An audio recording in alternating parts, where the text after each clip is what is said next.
সুশাসনের ঠেলায় বর্তমান সময়ে গোটা রাজ্যের আইন শৃঙ্খলাজনিত পরিস্থিতি রীতিমতো আতঙ্কজনক হয়ে উঠেছে। বিশেষ করে প্রতিনিয়ত যেভাবে আইন হাতে তুলে নেওয়ার প্রবণতা নজরে পড়ছে, তার পরিপ্রেক্ষিতে এটুকু নিশ্চিতভাবে দাবি করা যায়, ভালো নেই রাজ্য ত্রিপুরা।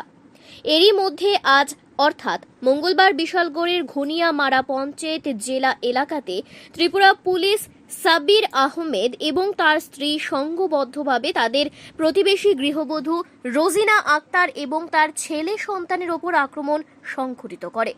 আক্রমণের ফলে এলাকায় মুহূর্তের মধ্যেই চাঞ্চল্য তৈরি হয় এবং অগ্নি নির্বাপক দপ্তরের কর্মীরা ঘটনাস্থলে ছুটে গিয়ে আক্রমণের ফলশ্রুতিতে রক্তাক্ত হয়ে যাওয়া গৃহবধূ এবং তার শিশু সন্তানকে উদ্ধার করে বিশালগড় হাসপাতালে নিয়ে যাওয়া হয়। গোটা ঘটনার পর খবর পেয়ে বিশালগড় থানার পুলিশ যদিও ঘটনাস্থলে ছুটে যায়, কিন্তু অভিযোগ হচ্ছে আক্রমণকারী পুলিশ কর্মী বহাল তবিয়তে এলাকাতে ঘুরছে। এখন প্রশ্ন হচ্ছে, এভাবে আইনের রক্ষক হয়ে যদি প্রকাশ্যে আইন হাতে তুলে নেয়, তাহলে আদতে রাজ্যটা চলবে কিভাবে? Bureau report, Tripura news Bangla. আজকে আমার বাইজি তো আমার বাড়িও ফুরাতল। আমি একটু আগে আইছি, আইসেরা সে বাড়ির থেকে শুনতে আসি মারামারি করতেছে। এবার আইসি আইয়া দেখতেছি শুনতেছি এই দুইজন মানুষ হঠাৎ করে তাদের মারতে আছে। এমন মারছে ওহনো গান ফিরতেছে না, হসপিটাল ভর্তি করাইছি নিয়া ওহনো গান ফিরছে না। সাব্বির হোসেন আর তার বউ। কি কারণে মারধর করছে? কি কারণে এটা তো জানি না। তারা কি হয়?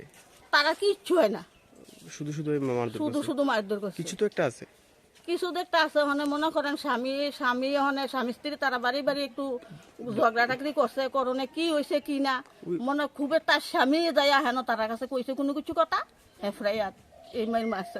স্বামী মারধর করছে না? না, স্বামী মারধর করছে না। স্বামী বাড়ি তো আসিল না, স্বামী তারা বাড়িতে বলে কাজ করে। ঠিক আছে। আজকে হে আমার বাড়ির লগে মানে হের কি হয় এটা জানি না। মানে ওই আরেক পাশের মানুষ আইয়েছিল, রুজি নেবো কেন ওটার মধ্যে কাজ করতে আছে। হের ঘরতে বার করেছিল, এই মাছ দূর করতে আছে। হের সাবদুর শুনের বউ। তো কি কারণে মারধর করছে? কি কারণে মারধর করতেছে এটা আমরা কইতারি না। তারা মারফুট দেখছি, তার মারফুট দেখে গিয়ে আমরা গিয়ে ছড়াইছি। আপনারা জানেন না কি কারণে মারধর করছে? এটা আমরা জানি না কি কারণে তারা সাব্বির কি করে।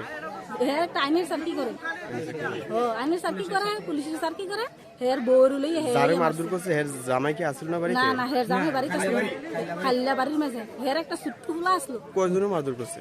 তারা জামাই বউ দুজনে মারধর করছে। তারপর আর ফুলাটা আছে না, ফুলাটা চিল্লা ফালা করে দিকে ফুলার রিডাল দিয়ে কাটা সুবা তালাই। কি কারণে মারধর করছে এটা জানেন না? এটা আমরা জানি না কি কারণে করছে, জানেন না? না। কোন জায়গা এটা? এটা গন্যাপাড়া পঞ্চায়েত টিলা। এখন কই আছে যে? এখন হে হাসপাতাল আছে আর হেরা ভাগ্য গেছে গা।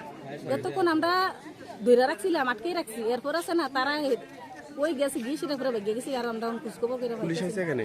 আইসে পুলিশ আইসে।